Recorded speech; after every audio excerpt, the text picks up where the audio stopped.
Welcome to This Explainer. Okay, so when we picture a samurai warrior standing in a misty bamboo forest with a drawn sword, our minds usually go straight to unchecked dominance, right? The loud clash of steel.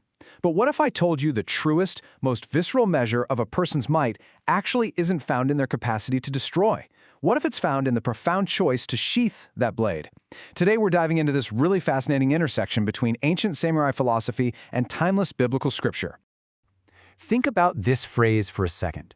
The weight of the blade lies in its restraint.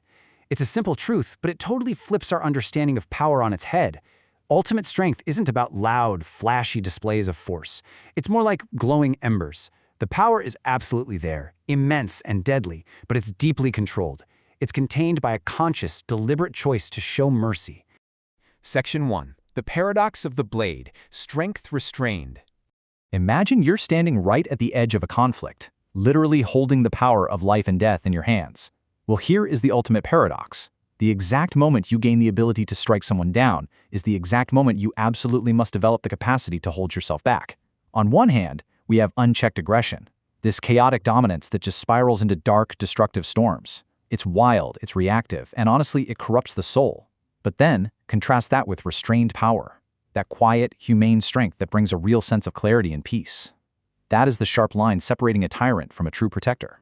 Section 2. Jin, the Gentle Warrior, the Heart of Bushido.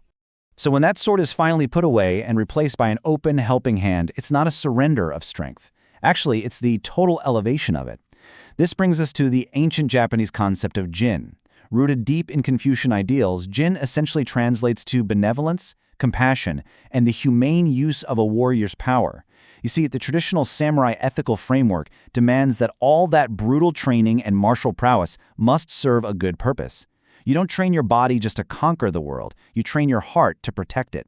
And Jin goes way beyond just basic benevolence. It encompasses this incredibly wide array of balanced virtues. We're talking compassion, mercy, humaneness, and kindness. It includes gentleness, sympathy, graciousness, and forbearance.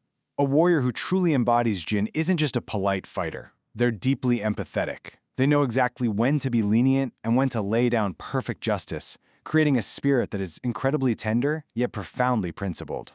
Section 3. The Spirit of Gentleness, a Biblical Mirror.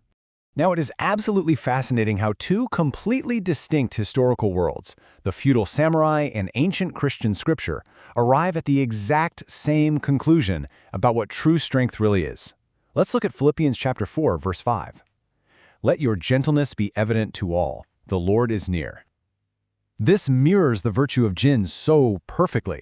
It's not about hiding your strength away in the shadows. It's about walking out into the world and actively holding back your raw power, specifically because you are acutely aware that a higher divine accountability is near. To really wrap our heads around this, we have to look at the original Greek word used in that verse, epikes.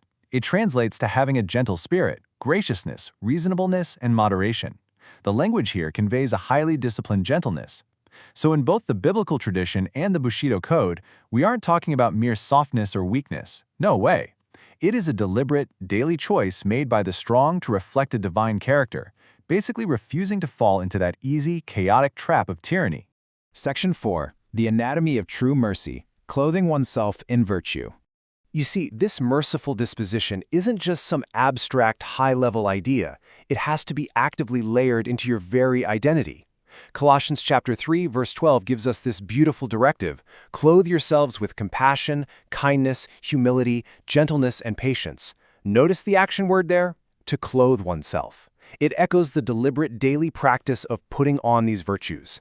Just like a samurai meticulously ties on their physical armor piece by piece to protect their body, we're being called to clothe ourselves in compassion to protect our souls before we ever step onto the battlefield of daily life. And these virtues, they were never meant to be practiced in isolation. They exist in this highly dynamic balance. Ephesians commands active mercy, forgiving each other. Meanwhile, Matthew declares reciprocal humaneness, meaning the merciful will be shown mercy. Think of it like this: the sharp blade of justice is perfectly balanced by the gentle, blooming lotus of grace. The mercy you actively extend to others is fundamentally, totally linked to the mercy you will ultimately receive. Which brings us to a really profound, almost heart-piercing question that challenges the very nature of what a warrior's duty is. When the storm clouds of conflict gather and the intense pressure of life bears down on you, what is actually expected of you? Amidst all the combat and the relentless pursuit of victory, what is the core requirement of someone who holds true strength? Well, the answer is beautifully crystallized in Micah chapter 6, verse 8, to act justly and to love mercy and to walk humbly with your God. Remember how the Bushido Code tirelessly balances strict righteousness, which they call gi, with the deep compassion of jin. This verse demands that exact same perfect integration, because justice without mercy, that just becomes cruel, but mercy without justice becomes permissive. You literally have to act justly while deeply and humbly loving mercy. Section 5. Power tempered by compassion, the ultimate standard. So, we've explored the ancient code, and we've seen the scriptural mirror. Now let's synthesize all of this into a universal truth about genuine strength. Zechariah chapter 7, verse 9 brings this home with absolute clarity. Administer true justice, show mercy and compassion to one another. Both Scripture and the Samurai Code completely agree here. Raw power, totally devoid of empathy, is just a destructive force. The ultimate goal of a warrior isn't endless war, right? It's the peaceful, thriving village. Your power absolutely must be integrated with profound, active care for it to be considered truly virtuous. And here is the ultimate standard, presented beautifully in Luke chapter 6, verse 36. Be merciful, just as your Father is merciful.